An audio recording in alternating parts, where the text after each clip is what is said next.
Ajde dođi, pa daj, ajde idemo, dođemo. Moramo okopat tu.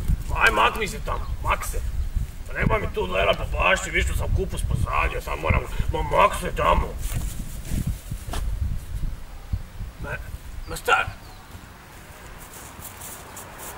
Pa nije valjda ova moj seljačina tu zaboravio kameru.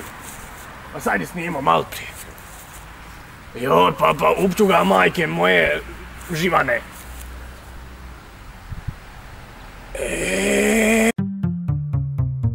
Gdje ste ljudi, ja sam Petko, danas je srijeda, meni se ne da snimat vijesti jer moram jesti, o Bože sveti. Kopaj oni, motika, lopata, tanjurača, kuvača, bora, drljača, odo sjesti, o jebem ti seljačke vijesti. Šukorac.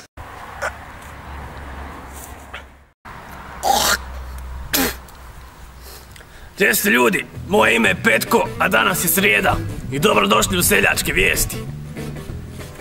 Dobro, sad kako on to ovako, to će on izetat, ne znam, ja.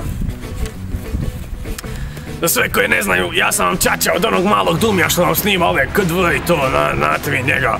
Evo sad je on tu nešto snima u Bašći, pa kreten zaboravio tu kameru i sve, pa rekao ja ću snimit. Još će i glavu zaboravit kad bude sutra išao negdje, jel bože. Ja njega učim fino, on svojim putom sve zaboravlja, hajde. Da sad idem tamo, dobro, to će on opet zetat, evo šukorac, evo. Nisam znao da se treba ovako puno vodat za ovo. Dobro, tu, ovako sad ću tu biti, evo. Valjda se čuje, ne znam. Ovako, odlučio sam da počnem snimat seljačke vijesti koje će biti srijedom, jel? Pa eto, za sve koji ne znaju šta su to seljačke vijesti, sad ću ja vama da kažem. To su vam vijesti koje ću ja pričat, a te vijesti mogu biti bilo kakve. Naprimjer, zašto trava zelena, zašto ona raste, zašto požuti i tako. Zašto izbjeglice bježe tam preko granice, zašto kupus se okopava, nije važno. Bitno da su neke vijesti, da ja pričam o tome. A sad da li to ima smisla, ne znam, bit ćemo.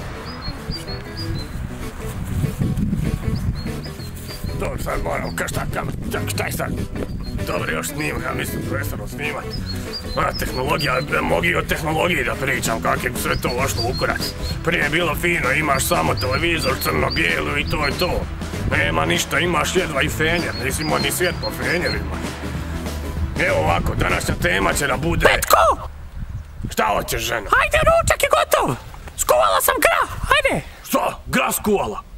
O, ljudi, oprostite, izvinite, žena je skuvala grah, ja ode. Vidimo se iduće srijede u seljačkim vijestima. Aj Bog!